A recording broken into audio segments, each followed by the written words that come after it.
All right, so good morning, everyone, and welcome to our Shift Your Power, Knowledge is Power session. My name is Nikki Fernandez, and I'm a Senior Program Associate with the National Network of Public Health Institutes. It's a mouthful. I use she, they series pronouns. I'm a brown-skinned woman wearing glasses and a mostly white and red dashiki with my hair in a bun. I will first start this session with a few accessibility and technical support reminders. So this training is recorded and an accessible archive of today's conversation will be available in a few weeks. It will include ASL interpretation on screen and closed captions. Today, American Sign Language interpretation and communication access in real-time translation, also known as CART, are available. Today's ASL interpreters are Shantae and Marin, and they are already spotlighted for you. If you are having trouble seeing the interpreters, you can change the size of the Zoom boxes. A huge thank you to our ASL interpreters and AI Media for today's ASL interpretation and CART captioning. CART via AI Media is already embedded in Zoom, and you can access it via the CC button on the navigation bar at the bottom of your Zoom screen. Click once to show subtitles on Zoom. You can also open the CART transcript in a separate window if that is more accessible to you. I will also drop the link in the chat throughout today's session. And then we have just a few reminders for today's session. So please identify yourself before you speak. Please don't talk over others and keep yourself on mute when you're not talking. This helps folks using the CART to follow the conversation. Please keep your camera off unless you are talking. This helps us create accessible post-production. And if you are having trouble with your mute button or video, we will help you mute or turn off your video. Please avoid using acronyms for everyone's understanding. And we know that can be a little difficult with public health, but we got this. We will work together. So with that, I will hand it over to our speaker, Jana. Thank you, Nikki, for such a lovely handoff. Good morning, peace, and greetings, beautiful humans. Again, I find myself in front of this screen of some people I know and others I don't, and we get to connect in this space. And I'm excited about it. As Nikki just mentioned, we are trying to get better at being more accessible. And, change takes a little bit of time and it takes practice. And we're going to practice towards progress. And therefore, we won't be perfect. And that's okay. I am Jana Behrens. I use she and they series pronoun, and I will be your main speaker for the day with some other illustrious panelists we have in our midst today. And I'm excited that we have some great wisdom that we will share throughout our time together today. I am a light-skinned Black woman. I have Black curly hair and it's piled up on top of my head. I call this a pineapple, so it's just a fun name for it, I guess. I have Black rimmed glasses on and I have a neck piece and earrings that match. And they are made of cloth, different colors, red, green, blues, polka dots and patterns. And then behind me, I have an array of colorful books on my bookshelf of some of my favorite authors, Black authors, researchers, scientists, and writers. That's my support back there. And to one side, I have a bluish green guitar. You may not be able to see the color. And then to the other side, I have a cardboard cutout of Okoye. Okoye is a Wakanda warrior. And when the movie came out last year, I got a cutout because that space was just boring. And also, I lovingly call Okoye my admin, staff, and protector. She'll be joining us for today's session. I spoke on the first grounding series last week. So if you are returning and you did get to come to that session, welcome back. If you are new and joining us, this is session number 1 of Shift Your Power. And this session is called Knowledge is Power. And that's what we're going to talk about, some knowledge. I am going to share my screen. And as a reminder, I am speaking a little bit slowly so that I can make sure that what I say can be shared with all. I want to give a disclaimer that, again, this is new and uncomfortable, but that's okay because discomfort leads to discovery. It's what I find. And speaking of that, I'm going to bring in some invitations for you all. So if you notice me speaking slowly, it is for a purpose and on purpose. And we want to have grace in this space. So I'm going to bring in these invitations for us. You can take what you need and leave what you don't. First, I'm bringing on the left side, we have the words honesty, humility, humanity for healing and hope. And these are words that I hold with me in every space and place. The first icon that I brought up on the screen is the icon of a head with a brain. And that is just to represent that we center, yes, intellectual knowledge and data, and also bringing in the next icon of a heart in a circle. We allow for space and feelings, for space for feelings here, because you have to feel to heal, and emotions are an intelligent part of the human experience and our shared humanity. And lastly, I bring in a icon of a collective hands coming together, touching together. And I know that pandemic life is still very real, but this hand icon stands for collective care and action, and that an action can look different for depending on who you are and how you show up in the world. So I just wanted to bring that in so that we all have a good grounding and centering. My invitations to you today are to just notice any feelings or tensions that may come up. Sit in your discomfort and explore why you feel this way. And also do what you need to take care of yourself. Whatever you need to be present in this space today, please feel free to have that. And also, I just said this, but discomfort leads to discovery. So as you're feeling uncomfortable with changes, and I'm admitting that I'm feeling uncomfortable with changes I'm making, but that's okay, because after we practice for a little bit, we get better. And so if you have any discomfort, take note of that. There is some learning to be had in that moment. Your emotions and your feelings, your gut feelings, are definitely intelligence and information. And then secondly, take note of the things you want to learn more about, because these sessions that we're having are merely capacity building for the work that must happen outside of these sessions. And you may come to multiple sessions and you may come back to other sessions, but it is a continuous journey in processing when we're thinking about equity as a process and not just an outcome. So continue to be critical. And again, ask why. Exploration is education. It may not be part of a curriculum. It may not be part of Sunday school, but it is indeed, and it may not be research, but it is indeed exploration of yourself, of our society, of history, of each other. When we ask why, I often say we reveal the lie. I have a lot of isms I may share throughout this session. That comes from me being a longtime health educator. So just want to put that out there as well.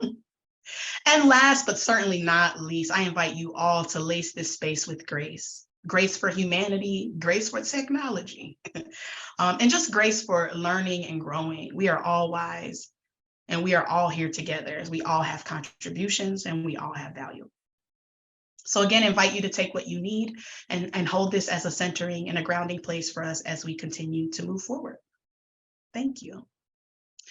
I've pulled up on the slide now some art by Amir Kadar, and this is something that was shared with me on another project, but I really love the image and the quote. And the image is of this big globe, and it's green, and it's got multiple different colors of greens and blues, and there's two women with brown skin and purple skin. They have the color on their skin, they have markings on their bodies, and it looks like coily hair, and they have purple dresses on. And it looks like they're almost sitting on the earth, but the way that I interpret this is that they're holding it up with their hips.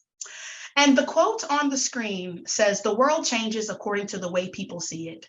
And if you alter even by a millimeter the way people look at reality, then you can change it." And that is by James Baldwin, one of my favorite Black authors, who is also on my bookshelf behind me.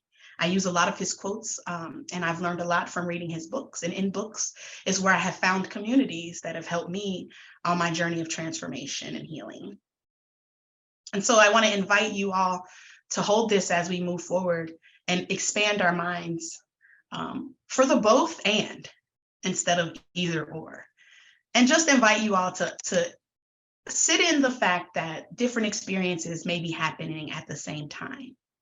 I mean, that even though it may not be your experience, it may be the experience of someone in this space or someone you know.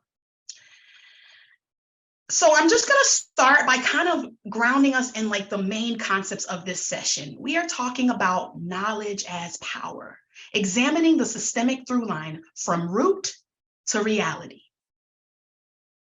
Okay, so we are connecting the dots from the cause to contemporary conditions and climate.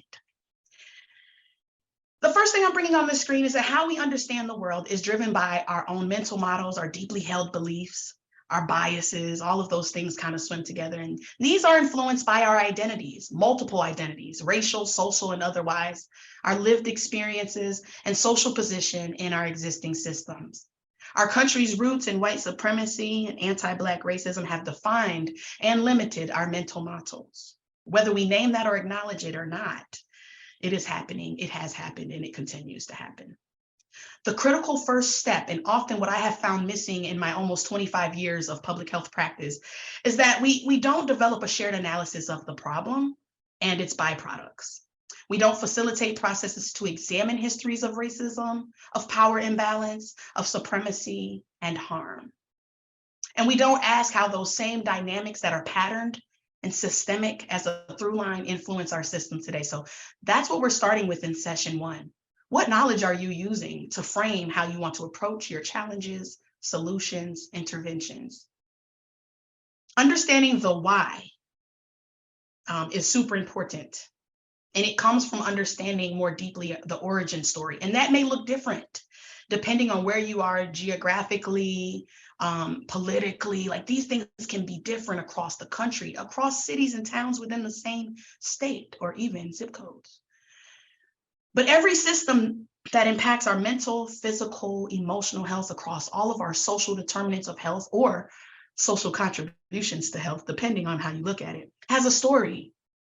And that story is about patterns of power, racism, or other forms of exclusion that show up in how they were created in the first place and operate silently without us knowing.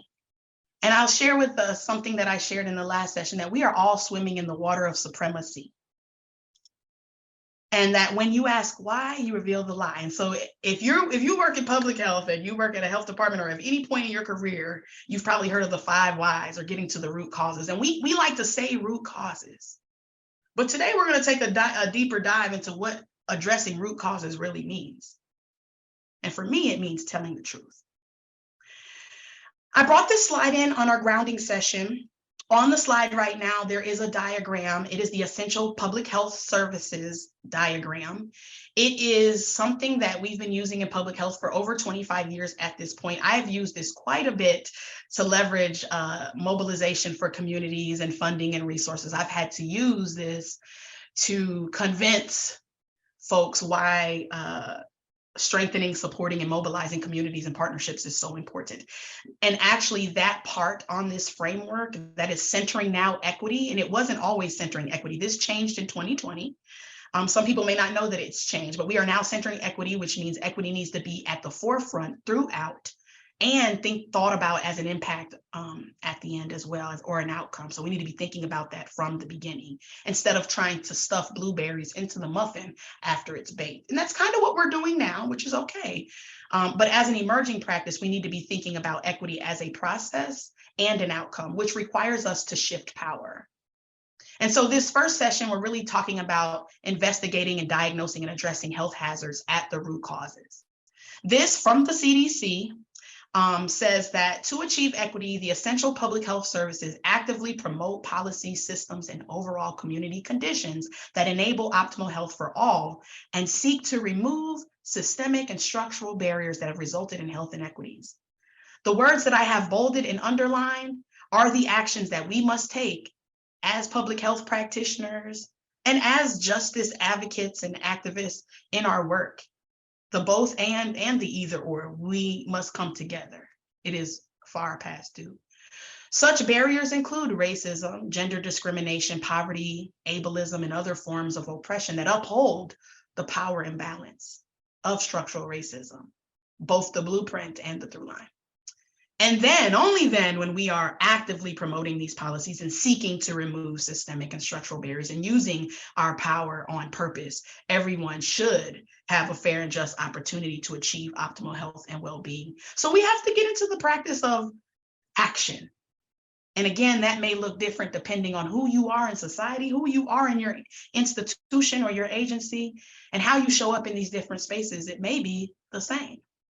I know oftentimes we leave our personal selves at the door, but how important are those personal stories and narratives and knowledge to the work that we're doing?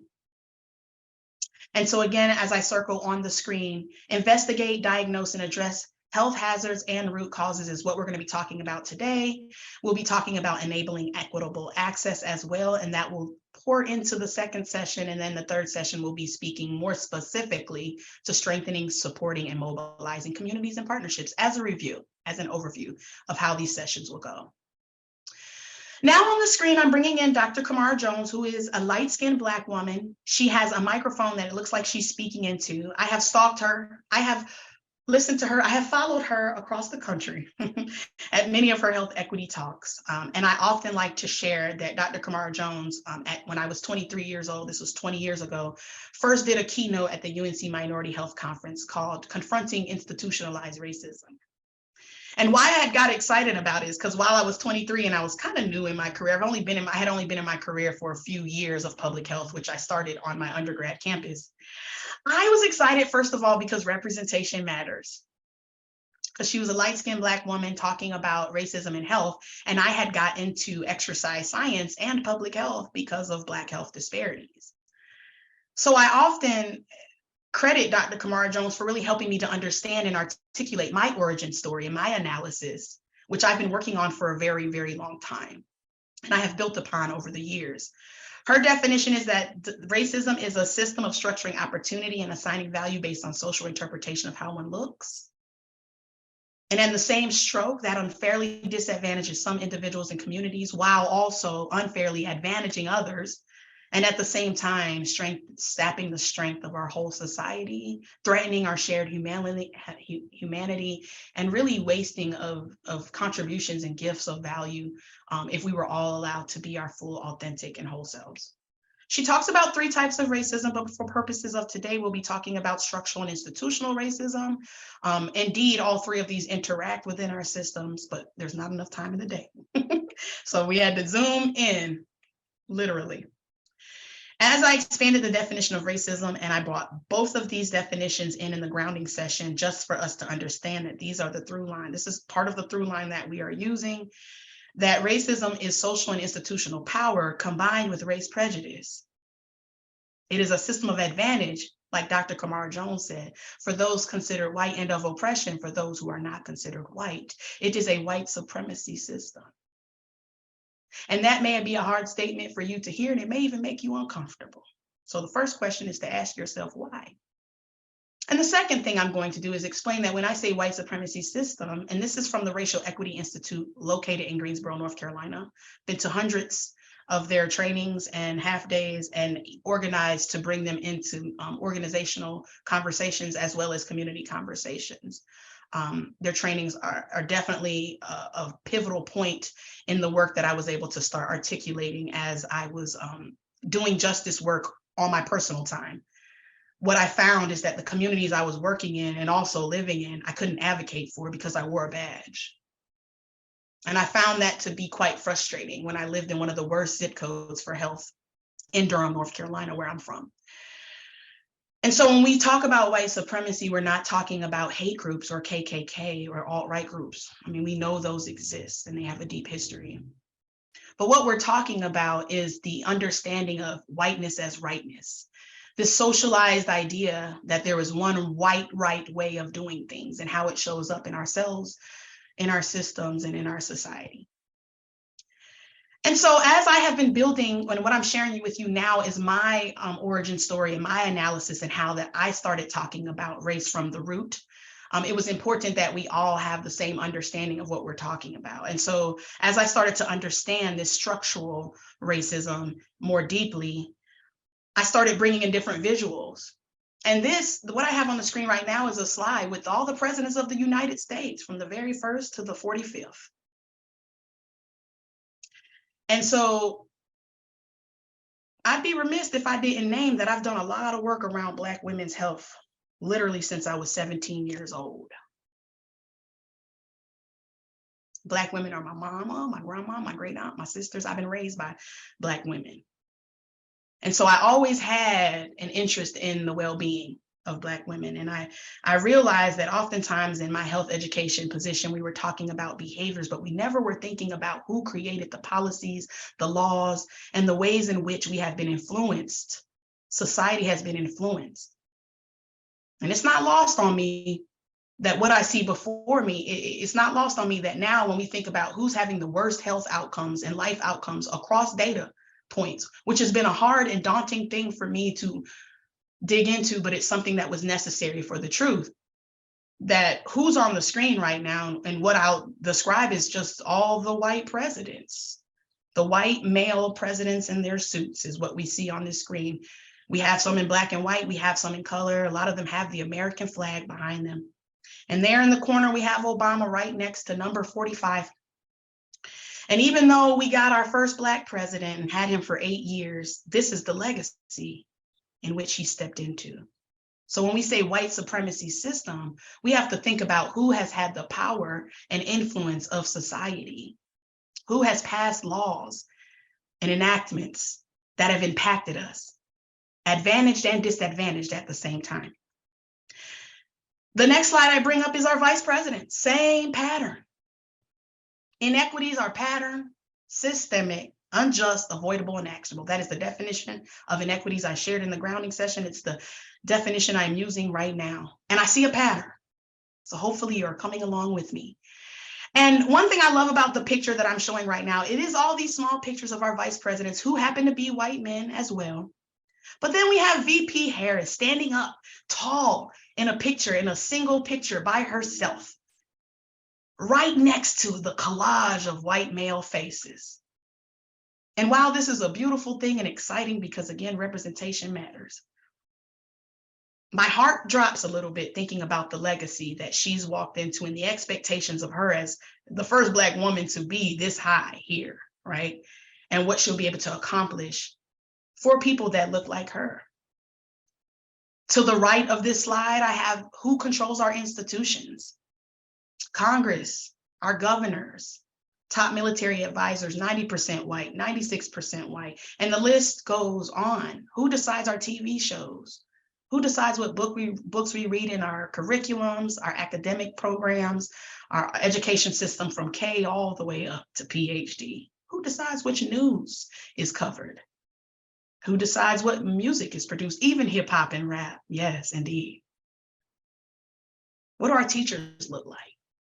When we desegregated schools and fired all the African-American teachers and bused Black kids into white schools where they weren't wanted, how was that good for the education system? And how does that connect to the achievement gap we see today? We are connecting dots because this is patterned and systemic. And so I could go on and list these things, but when we talk about white supremacy system, this is what we mean. And the question is, how did we get here? Because health disparities have literally been a public health challenge my entire career. And I followed behind Dr. Kamara Jones, who's been talking about this her entire career, just to provide a little context. On the screen, I have another James Baldwin quote. He is indeed my favorite. And I have a picture of him faded in the background, sitting quietly, looks very quiet and looks like he's in thought with his legs crossed. And what it says is history is not the past, it is the present. We carry our history with us. We are our history. And if we pretend otherwise, we are literally criminals. History does not dissolve, it evolves. It may not be as overt, but the harm that has happened has become more covert. And that is scary. So part of what I like to do as a consultant is make the invisible visible. So then we know what we're working with.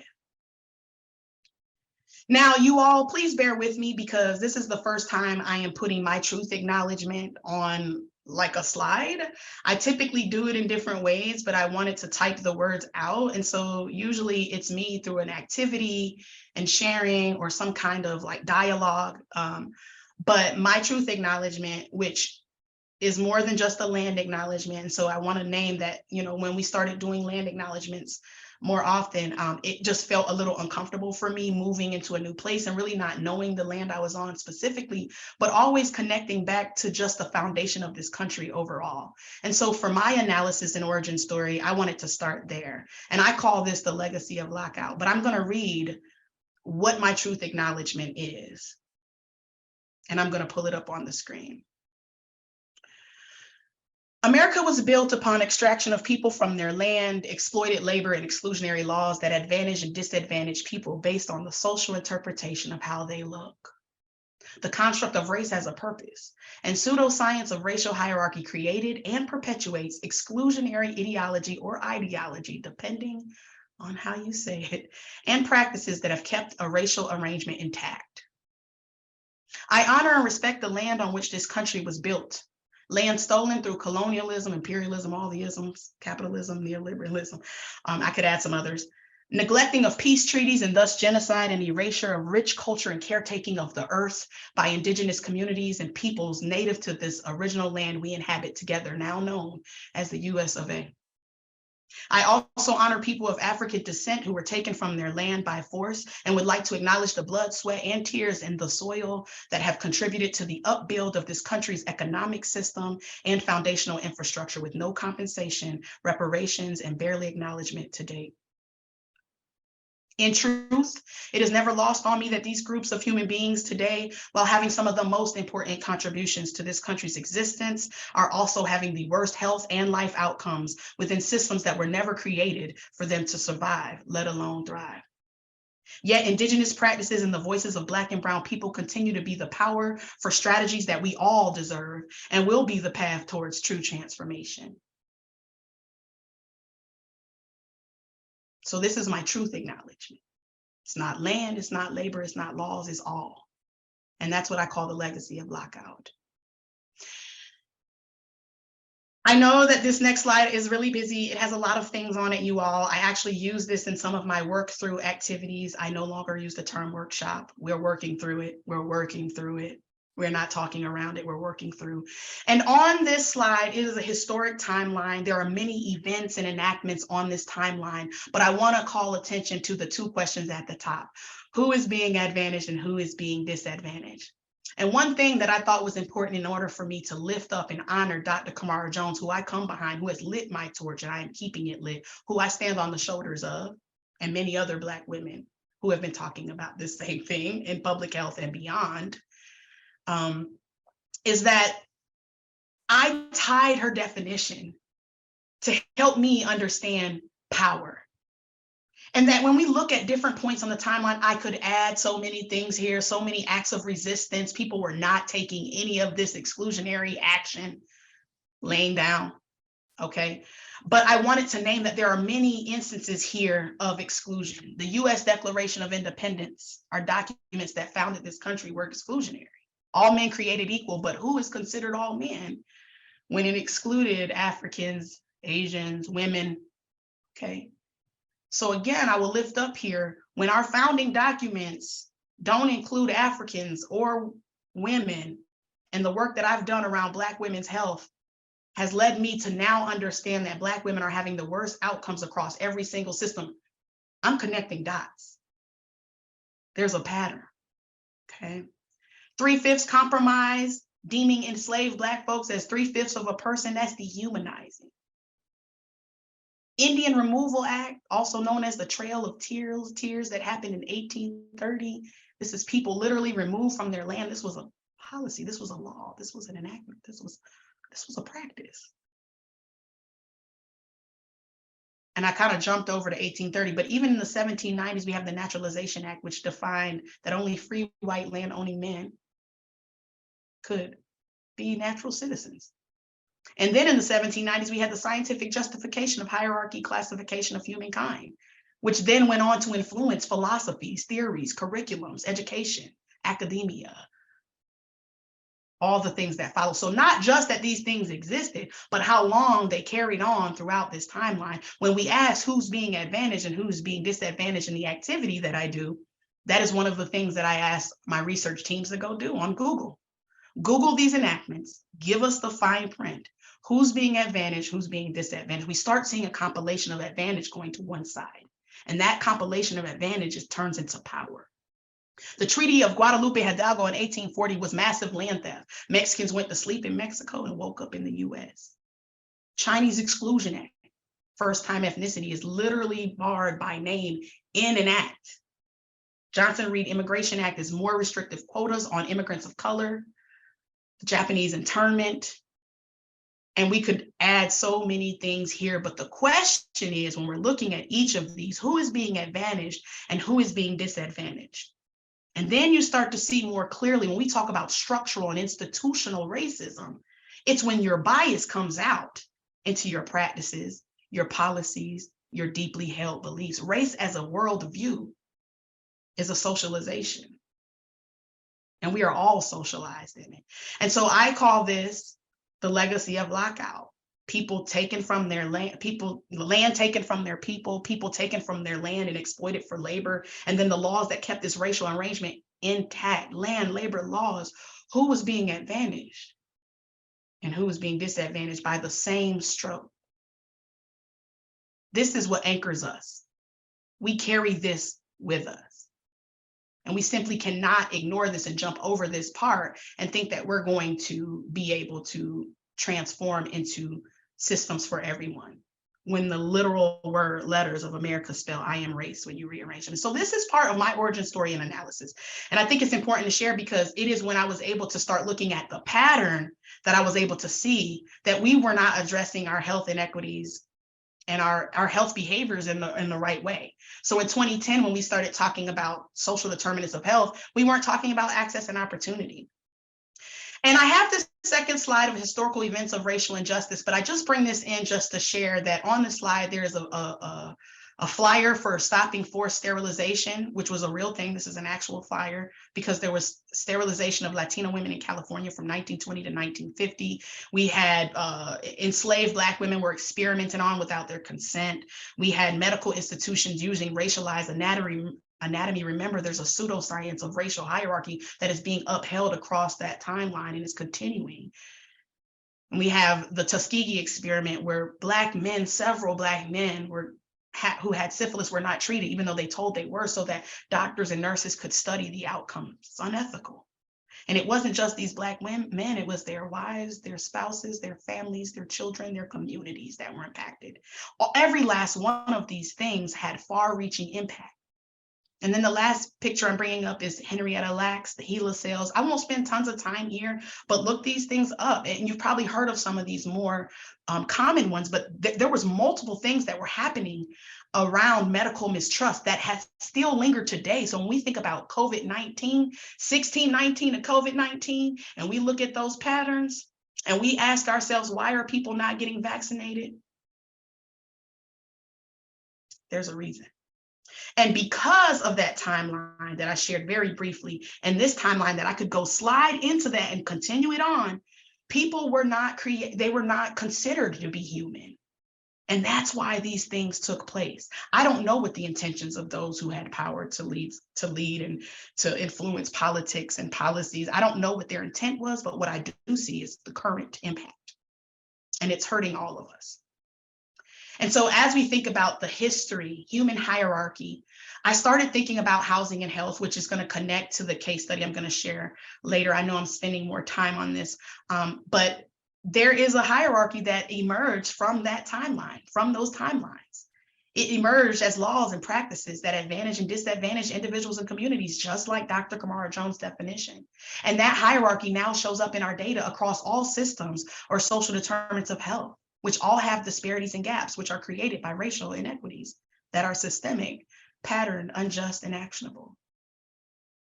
That if we think about white and Black as the bookends, with the understanding that other groups who came into the fold floated in between this arrangement, that no one goes above white population as far as best health outcomes, life outcomes, and no one goes below Black folks, Indigenous, Native Americans, American Indians.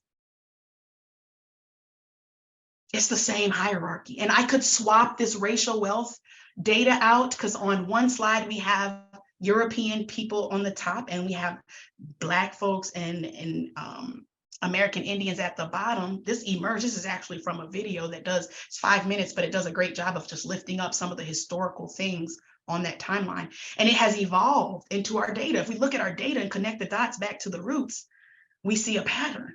I could swap this out for chronic disease. I could swap this out for education, home ownership. I can swap this out for employment, etc. And the pattern is very much so the same.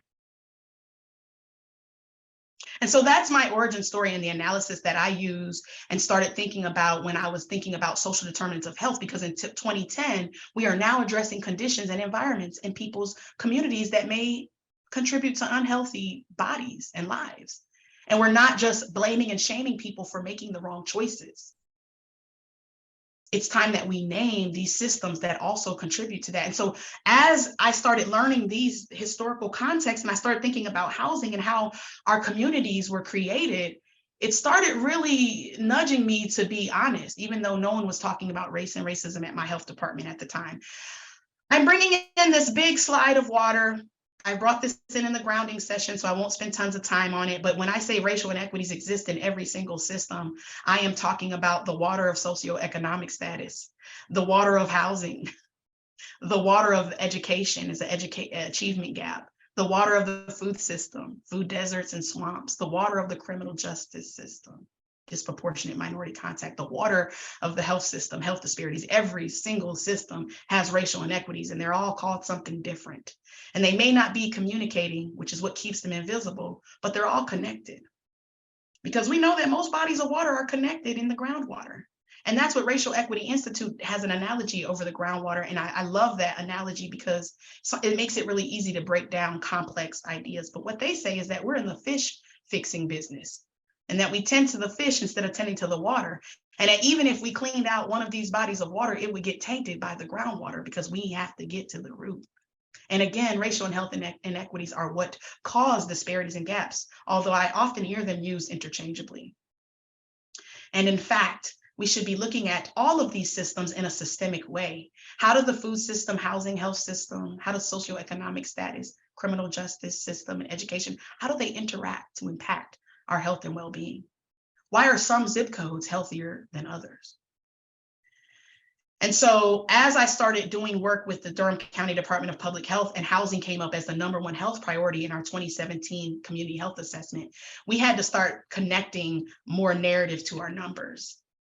We had to understand that in 1930s, the Homeowners Loan Act and the National Housing Act, and in 1940s, the GI Bill, all of these reinforced segregation through low-cost government-backed housing mortgages for white veterans only. So that between both of these, or all three of these things, 98% of federally insured home loans between 1945 and 59 went to white Americans to purchase homes in constructed suburbs. Black folks did not get those mortgages. So therefore, we're locked out, legacy of locked out of this opportunity to build equity in home ownership, which is for many people 2/3 of your wealth. Then the Housing Act of 1949 allowed wealthier communities to limit what's in their development or in their housing in their communities. Local land use regulations, these are lesser known things that have allowed residents from wealthier neighborhoods to successfully have restrictions and say, we don't want those tobacco and alcohol outlets. We don't want those fast food restaurants in our zip code, in our community. And then combined, those played a major role in enforcing and perpetuating racial and socioeconomic segregation since the 1930s. Remember the timeline.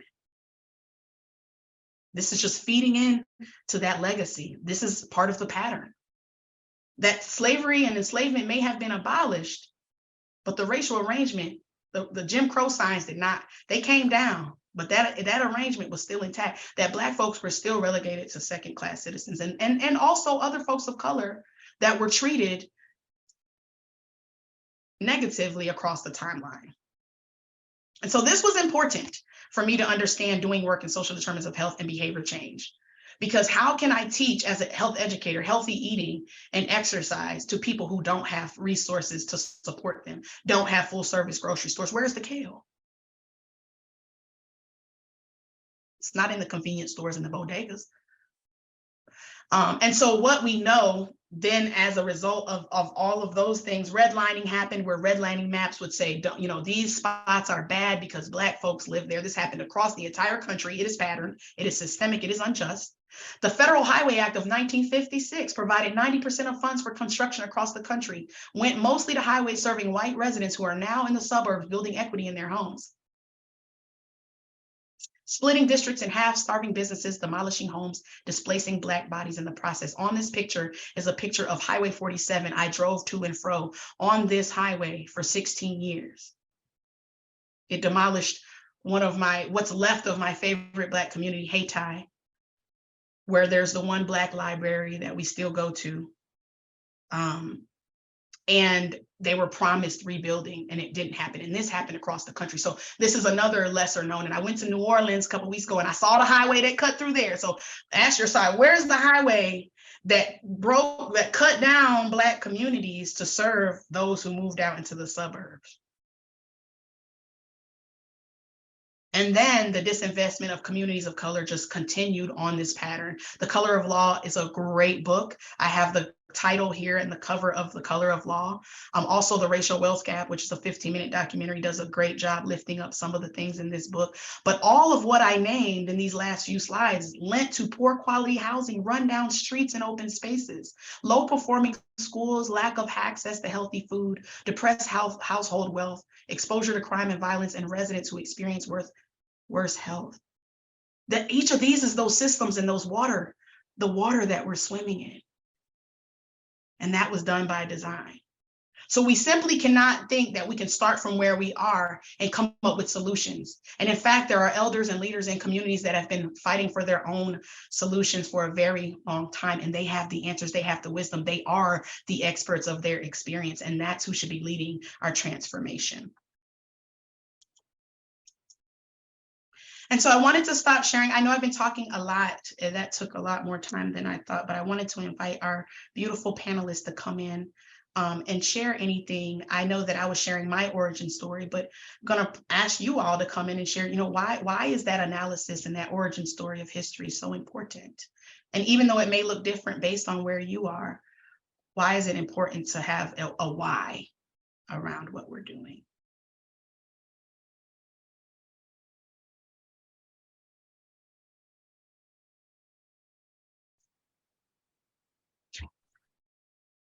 I just want to say thank y'all. Thank you so much for everything that you just went through.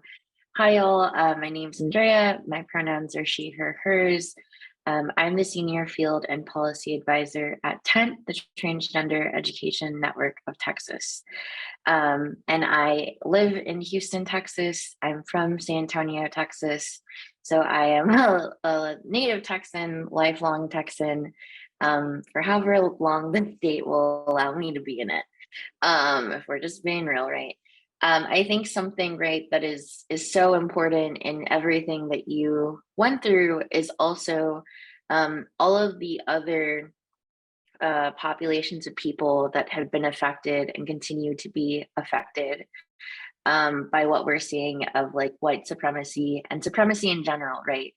I think too, right, a lot of people tend to think that a supremacist mindset only has to do with race. But we are talking about gender, right? Again, working at TENT, I am a cis woman. I'm a proud bisexual woman, but the cross that puts me at to see things, we see it in like the trans community in general, where trans people will say, I'm a trans man, I'm a trans woman, and non-binary people are left to feel inadequate, incomplete within their own community. I'm a bisexual person. I cannot tell you the amount of people who have told me, both from community and, straight people, to say, pick a side, right? I can't pick a side. That's not who I am. I think the other part too, right? I am a Latina woman. I know that from my grandparents working in the fields, from my ancestors fleeing Mexico during the Mexican Revolution, the things that they were put through, and understanding, right, how important your skin tone is, even in present day America. I used to, in school, I've always been this light complected. I'm very light complected for a visual for people. I lived in San Antonio again. My schooling, elementary to high school, was like, we had maybe like 3 Black kids and 2 white kids and 1 Asian kid, and everybody else had Mexican descent somewhere along the lines. And I would beg people to say, like, I am Mexican, I swear. And I would take a picture of my parents and show them, because again, it was like, no, you're white. And my mom would say, it's okay, because the privilege and opportunities that you are going to have in life is more than so many more of your classmates. And still, that is super hurtful, right? For my parents to realize the opportunities that I would get that they didn't get. And yet still here I am trying to fit in and be a part of my own community, but realizing that that is because of the supremacies that we live within, that it's not my own people's fault necessarily. It's the misunderstanding and the longing for people to fit in, to have better job opportunities, to go to a better school, to everything else, right? Live in a better zip code. And I think those are important things. I mean, even the access to healthcare, as we're talking about healthcare.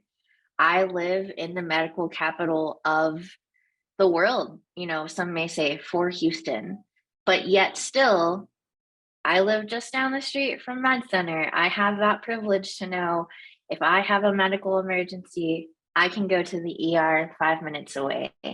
And yet, when I was in college, a broke college kid, there was no medical access for anybody in the third ward of Houston, which is about 20 minutes away from Med Center, historically Black, and now going through gentrification.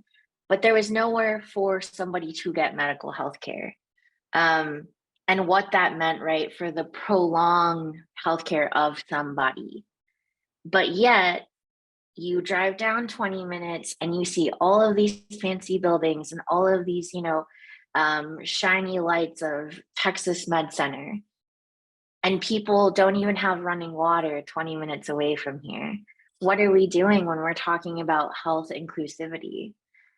Right? We're talking about the same city even, and that is the large disadvantage that we see within communities, because we're not spreading that equity to people, right? We're only wanting to showcase what is going to be the flashy thing. Again, MD Anderson is like the medical cancer center for everybody in the country. They want to go there. And yet again, we have people who live within the same city bounds who lose their eyesight because of their diabetes, who have a heart attack because their blood pressure is not being monitored. And so what does that mean? And how can we help to figure out how we can push resources to this similar communities? We're not talking about people who are in a completely different city or like rural to urban or anything like that. And so I think we have to look at what's in our backyard and then spread out and say, if we're doing this here, how can we then move it? Again, major city in Texas, how can we then move it to rural Texas, of West Texas and East Texas? Because those Texans are having a more difficult time in receiving healthcare. But thank you again so much, Jana. I really appreciate everything that you shared, and hopefully that makes sense to give you not just sort of the like historical context, but what is happening right now in your backyard, in the states and cities that you're in. Thank you, Andre. And also just lifting up what you did around intersectionality and understanding that those patterns of power, right? Who gets to decide who's of value and who's of the norm, and who gets access into different buildings even? That's something I pay attention to. So lifting up that intersectionality, because the more of these identities that you have that are minoritized or marginalized in society, the more barriers you're going to have to deal with. And we shouldn't have to deal with those at all. Stephanie. Yes, ma'am, I'm ready. Yeah. Thank you so much. My name is Stephanie Salazar Rodriguez, and I am an indigenous elder. My roots can be, my ancient roots can be traced back to the Aztec Empire and most recently to the Pueblos in New Mexico. My family has experienced colonization in two modern day worlds that were known as Mesoamerica.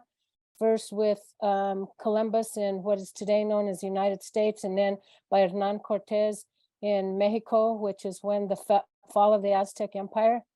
My parents are first generations to Colorado, but my roots here go back over 100 years. And when my parents were in this town in the 1930s, the population was probably 3 or 4%. They experienced corporal punishment. They experienced being ostracized by their peers. They hid in the corners to eat their taquitos. My mother said to me, all she wanted was to have a bologna sandwich on white bread, because maybe, just maybe, they would be accepted. So the scars go back hundreds and hundreds of years, and we have to remember, I grew up as a Catholic, but once I got into public health, I started some of the work that I'm doing, and let's see, oh, you can't see it, but a book that's called Neither Wolf Nor Dog. And this really talks about what happened when our children were stolen from their parents and they were sent to boarding homes. And the way that they rationalized it was to kill the savage to save the man. And these are things that are still happening today. And as we look at COVID, and the Navajo Nation had a higher per capita rate of COVID than any other state in the union, and they are not even a state. We lost so many elders, which we lost the historical perspective. As Andrea talked about, not even running water, talk about even on the reservations, there's no running water. The water that they had was for their crops and for their animals. They couldn't wash their hands because they had no water. They did their own GoFundMe because they were forgotten by the US government and raised millions of dollars on GoFundMe, but it went very quickly because the need was so great. So these are things that are still happening today.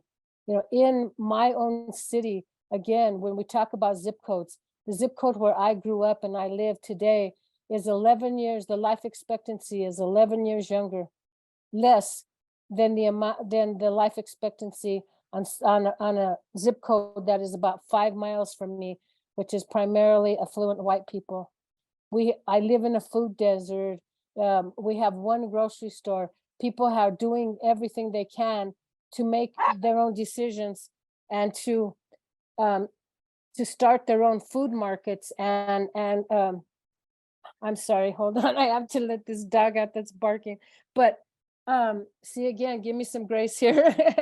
And so these are the things that we experience.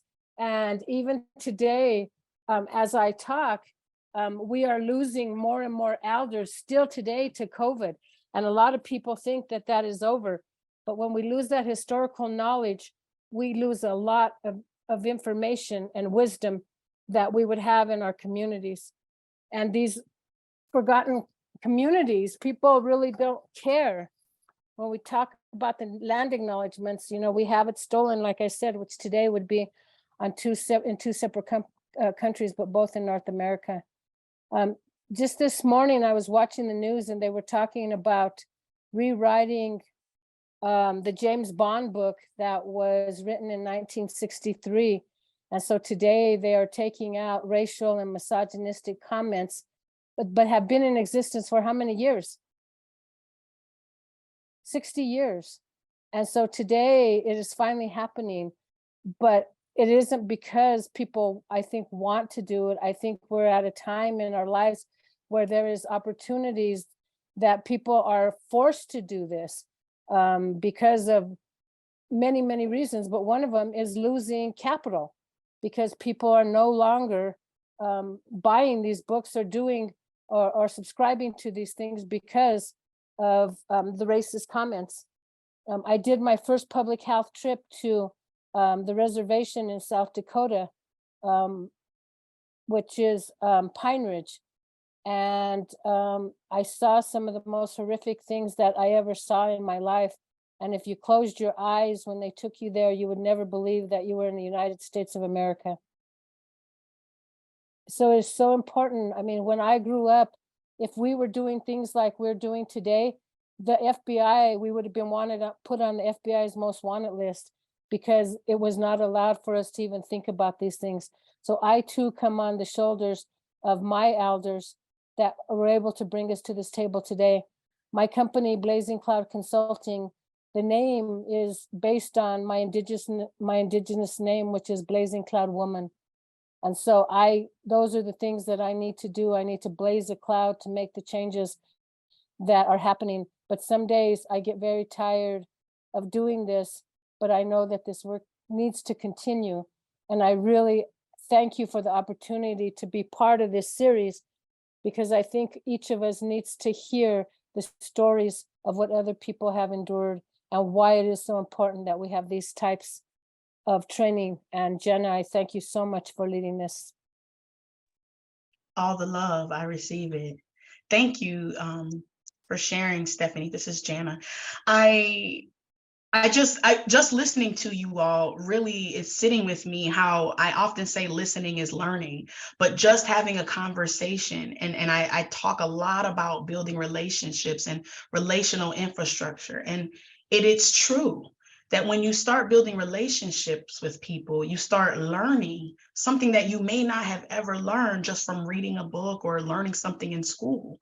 And so just listening to you all in those moments that you shared a little bit about yourself, it just added to the story and the narrative that is so important to understand. And you all, brought in graciously and shared your history of who you are, and that you get to identify who you are, nobody else. And that's important to the work you do and how you show up. So there's a lot of things coming up for me right now, but I just wanted to lift up and acknowledge that, thank you for sharing, because you don't have to either. Like, that is something that you are gifting us. And honestly, these are the stories. When we get into storytelling in the next mini series, just to go ahead and plug that in, we're going to expound on the importance of storytelling, knowledge, narratives, and numbers, because there's a lot that goes into our stories. I'm going to invite the panelists back on after this case study, but I wanted to share a case study that I was actually a part of in Durham, North Carolina. I worked at Durham County Department of Public Health for 12 years, from 2007 to 2019. I also worked at the local YMCA for 11 years. 8 of those years overlapped. I also had always multiple jobs and side hustles. And I recognized the importance of that because I saw very much so overlap of community. I chose to work at the YMCA because I wanted to fundraise for them for the scholarship that allowed me to go to camp every summer as a kid. So one of the things that I committed to as a young person, and I followed through on it, was to work at the YMCA and be part of fundraising for others. What I noticed in the communities in Durham, North Carolina, which is a historically Black town or city, I guess, and it's going through a lot of gentrification, so it's very interesting right now. It was just important to me to pay attention to the observations that I saw when I was at both of those jobs, at the health department and at the YMCA. Who was coming in, who had scholarships. These were things that were just in my purview. So I was really connected at the community root, as well as a health educator, as a frontline person. In 2017, we did a community health assessment in Durham. And I was part of the steering committee of this large partnership of 400 plus people. And the number one concern that came up was housing. And from 2010 to about 2020, and even still, there was this rapid gentrification happening in Durham, which looks a lot different now than it did 20, 30 years ago when I was growing up. So I wanted to share a case study from there because it kind of goes in line with what I was talking about. And I wanted to share why knowledge was so important for how we put our data back out after we finished that community health assessment. Now, I don't have tons of time because time is a construct, but it's also something we must honor in our workplaces. So I'm not going to spend tons of time here. I did have some slides just kind of showing what Durham County looked like. This was back in 2017. Again, I'm no longer in North Carolina. I've been living in Michigan now for 2.5 years. But on this slide, and this is the information that I would use in different presentations, just to note here that Durham County was majority Black and brown. That probably has changed at this point. It was changing rapidly back then. And also percentage of children in poverty was something that was important to note, because we are only as great as our most vulnerable populations. And having children in poverty is, for me, it's just, it doesn't make sense in this country to me. And I'm just going to leave it at that. So these were just a couple of things that I wanted to lift up from the slide that I have had in front of you all. On this slide, it's just our county health rankings. There's a picture of some children playing under a big hot air balloon thing. I forgot what those are called, but I used to love running under these big colorful blankets when I was a kid. And this is just showing where we ranked in Durham County. We stayed between 2015 and 2018, the 11th to 15th in the country, in the state of North Carolina. Wake County, where the capital is, has been first for a while. Just to give you some background, I was on the steering committee for the Partnership for a Healthy Durham. On this slide, there are little small pictures of different people with different racial backgrounds, different complexions, colorful shirts, but each of them are holding a sign, and I want to read through the signs for Partnership for Healthy Durham. And I think the question was, what does partnership mean for you? And some of the words were collaboration, community, education, impact, all together, change, and love. The Partnership for Healthy Durham I was a part of for about 13 years, because I was still a part of the partnership even after I left the health department, because that role that I had as a co-chair was more important to me than anything else that I've ever done career-wise. It was a volunteer position, but I was nominated by my peers to head the coalition, and that meant more to me than anything. It's a multi-sector coalition. And I think public health, we know that collaborations and coalitions and partnerships are the way forward, because we cannot do this work alone. And in fact, so many things impact our health. So we were working collaboratively, I can never say that word right. And we were working with residents. We invited community members in. We put all of our meeting agendas and everything we did transparently on the website.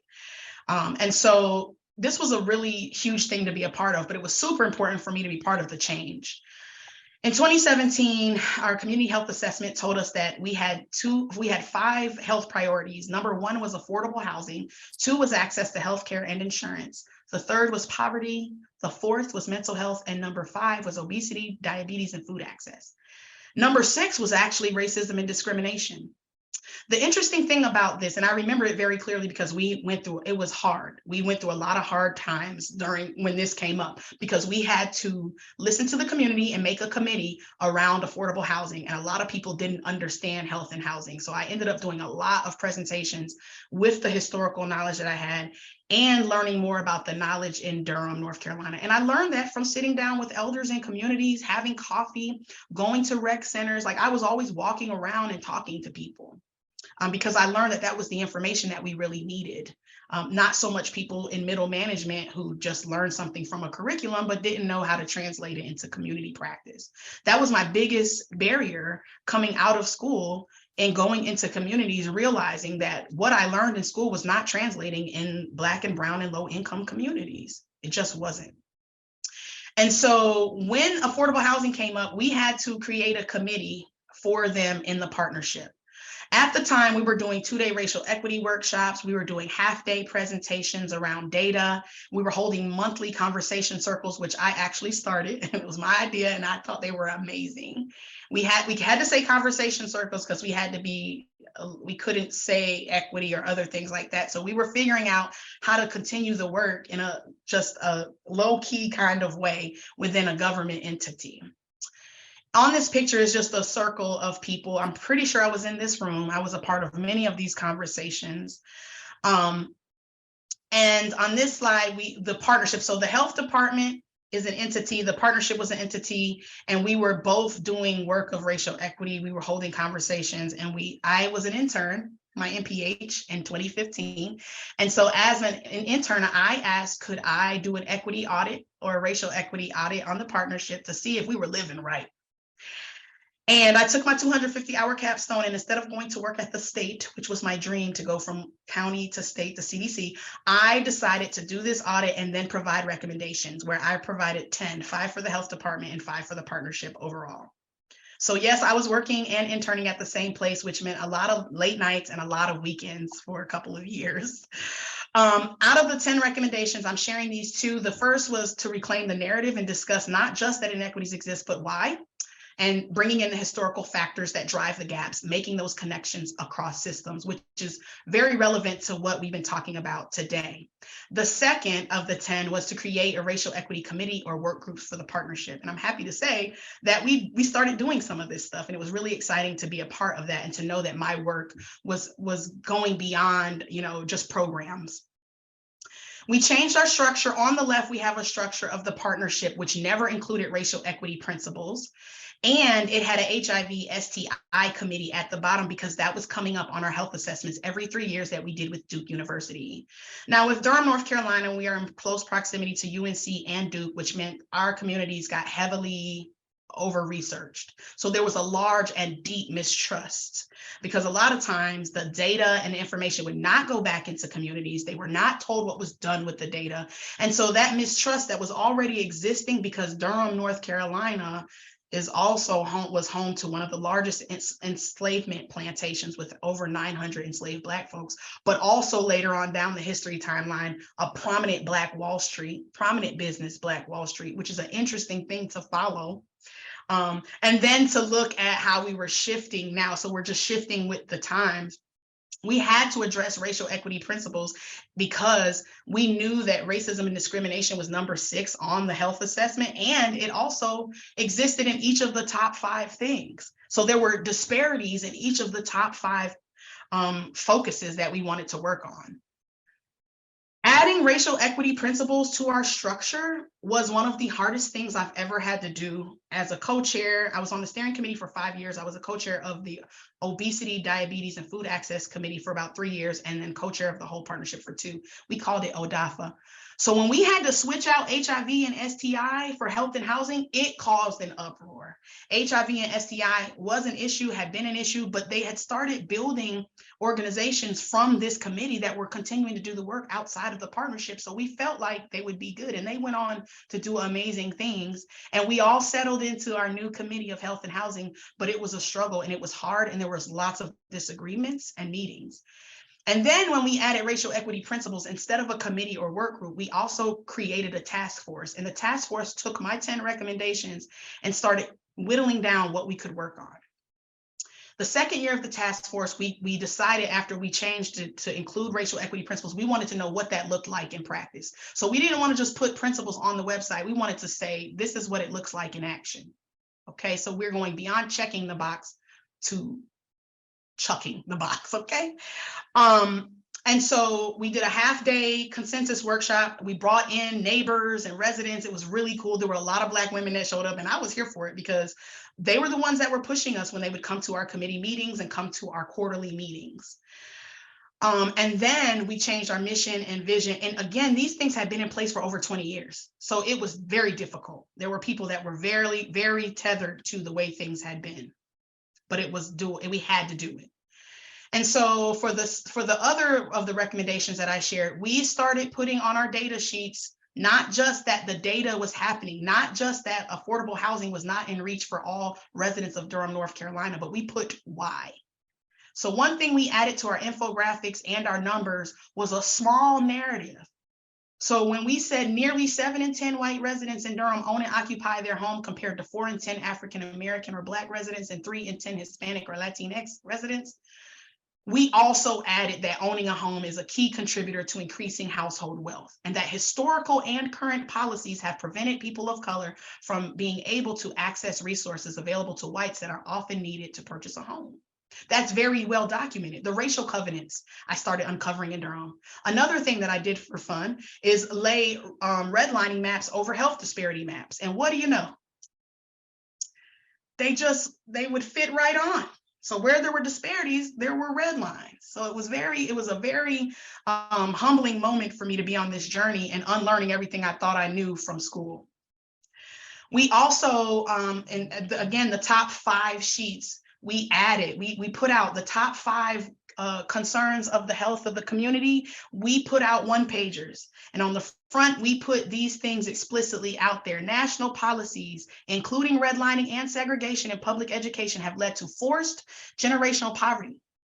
Forced generational poverty was a quote from one of our famous Black women named Mrs. Wilma, who would come into every meeting and talk about reparations. And right now, I know Durham is in talk with the End Poverty group around reparations. So she's been talking about it for probably close to 18 years, 20 years at this point. And so we would add some quotes and we would talk to people that we were having conversations with, and we would have listening sessions because listening is learning. And we did them in different parts of the city. We didn't expect people to come to us with our metal detectors in the health department. We went out. We created space with childcare and food and made sure that people were invited and coming, we were going to them. And again, on each of these data points that we put out, we put a why, not just that these disparities exist, but the why, because when you don't say why, all the things that influence us, all of our socialization, all of those biases come to the forefront. And we then come up with our own assumptions based on false narratives and stereotypes that we swim in every single day, even if they're about people who look like you, or even in your own family and network. One other thing we did, which I thought was really important, is we put out the data on this slide, on the sheet right here. We put a call to action. So what we actually put back out were quotes. We talked to Durham residents that came to our listening sessions. We were at grocery stores. We were at the LGBTQIA+ Center. We were in Latinx communities. We used our networks that we had individually to reach out to volunteers. And we used those networks to leverage getting the voices of people onto these sheets. And then we put the recommendations, and I was the one leading a lot of those listening sessions. We put those recommendations on the back of those sheets with the data. This is what communities say they want, and this is what they say they need. And these are the things that then became our action plans for each committee in the partnership.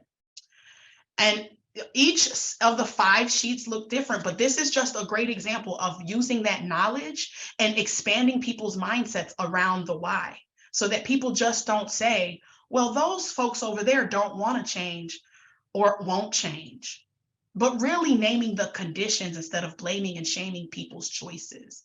And so even on these recommendations on the sheet I just brought on, these were all from the community members, and these were things that we actually worked on as a committee, as a partnership.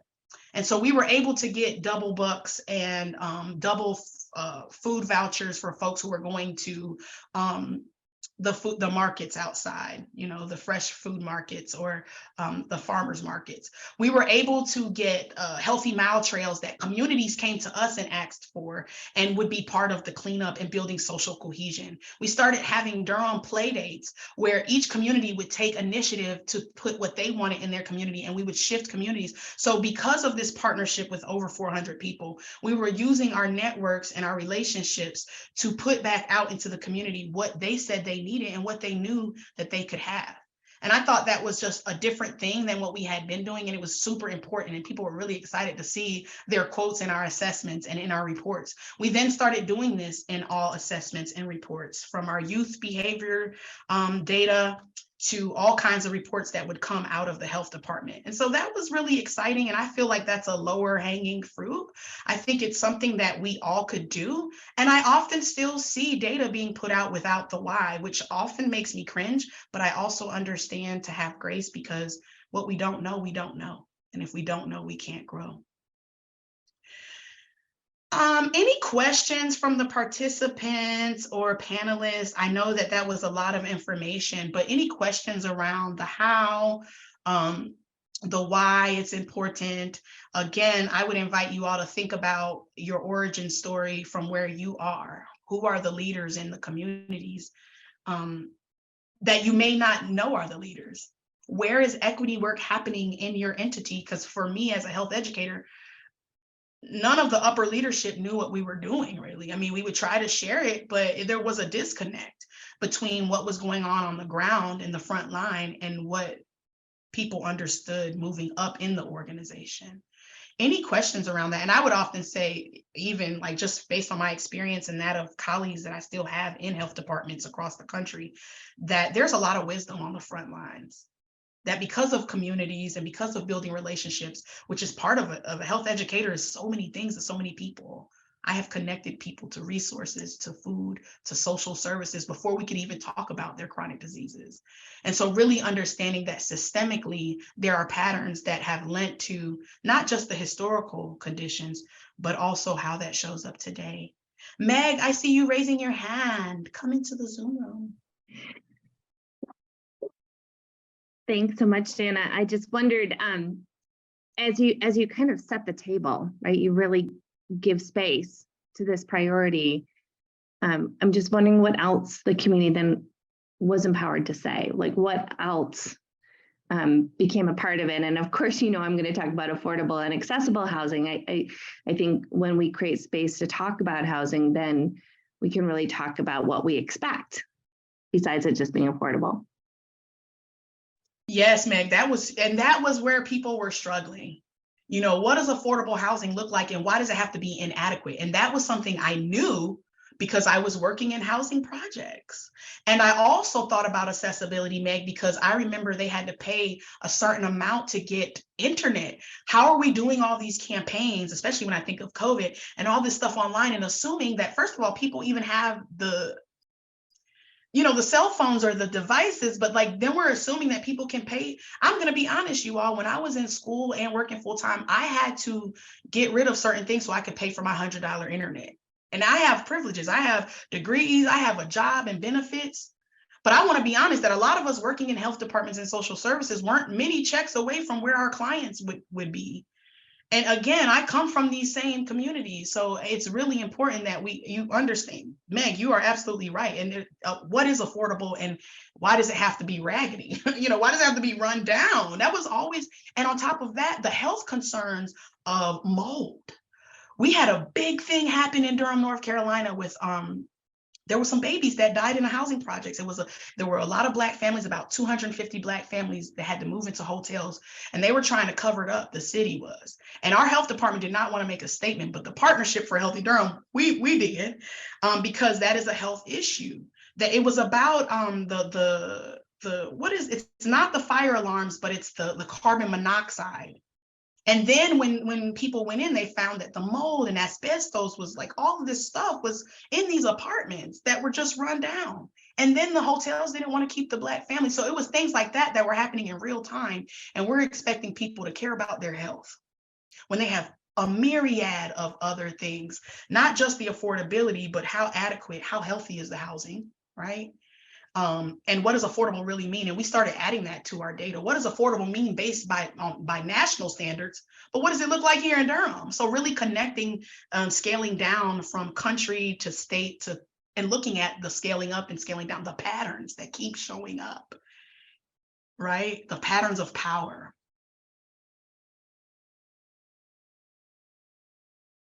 And accessibility, another thing about accessibility, Meg, that I wanted to share. I always love when you bring that in. Where are we holding our meetings? One thing that I challenged us as a co-chair is we're holding our meetings at 9 o'clock in the morning when people are working. How are they going to have a voice here? We got to change. We got to do partnership after dark. That was one of my ideas. We're going to have to do partnership after dark. We're going to have to shift how we do things if we really want to, because I challenged us. Are we community led? Are we community centered? Because there's a difference and we had to define that. I had us define that. Right? And think about that accessibility, because if you can't come into the meetings and you can't share your dreams, thoughts, gifts, values, and all the assets that you have going on, we're missing out. And I only knew that because I was building my own personal relationships and I invited others to do the same. And so I guess in a way I was modeling, but that accessibility piece is across so many different things. How are we removing those barriers? I'm thinking about, collecting personal testimonies and then having somebody come and just read them all into, the Board of Housing meeting here in Montana. We collected 50 stories from people with disabilities about how important it was not just to have their unit accessible, but to be able to roll over and visit their friends in the same development and have 0-step entrances and wider doorways and hallways and an accessible bathroom. And yeah, it was so powerful. Yeah, that policy changed. Yeah. and there's power in people, y'all. So let me go ahead and just bring that in, that we talked about social, political, and economic power. And also every single individual, including every last one of you, have agency to make a change. Now we have to understand our role, and that comes with understanding historical context and where do we come in. So part of me being rooted was me learning, where do I come in on this history? How has it impacted me and my family? And what does that mean to the analysis that we're using when we're thinking of solutions? Should I be the one at the forefront of this? Maybe not. Can we be honest with ourselves about that? Public health? Can we be humble and sit down? I don't know, man. I don't know if we can do it. Yes, Stephanie. I'm watching gentrification happen in many cities every time I go somewhere, and I find it fascinating. Again, those patterns keep showing up. How do I know that gentrification is happening? Because there are patterns. And I always appreciate everything you share, Stephanie, from your own experiences. Thank you. I see you in the chat. I know we don't have a lot of time. We're dwindling down. Nikki has to do some evaluation stuff. But if there's anything else, please feel free to drop it in the camera or come off, drop it in the chat, not the camera, although I guess you could bring your face in the place. Love to see you. Nikki, I think you can come in and do the eval. I do want to lift up that next week we'll be doing people, power in people. So thinking about everything we talked about now and those patterns, and then how does that show up in our organizations, and how do we find entry points for change by thinking about us as people and our own power to create change, and entry points for that within our systems. Okay, I'm gonna pass it. Thank you, Dana. Thank you so much. And thank you everyone for joining us today.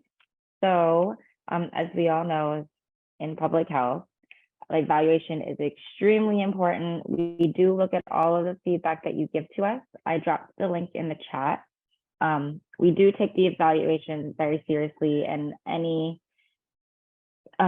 feedback that you have for us is definitely taken into consideration, and we do make changes based off of that. Or we also take praise, either one. So thank y'all so much. Just a reminder, the next session will be next Tuesday on, let me change my calendar. Next Tuesday is March 7th, correct? Yes. And it will be at the same time. So that's 9:30 Eastern time until 11 o'clock Eastern time. So we are very excited to see you again. Thank you so much for joining. And I want to shout out to the magical hands and minds in the background, our ASL interpreters. Shout out to you. And also our captioners. Is that the right term? I think so. If not, I just made up a word. But we appreciate you, and we couldn't get better without you. And thank you so much to our wonderful panelists that joined us today as well. I appreciate you all. Go forth, gather your people, and be great. See you next week.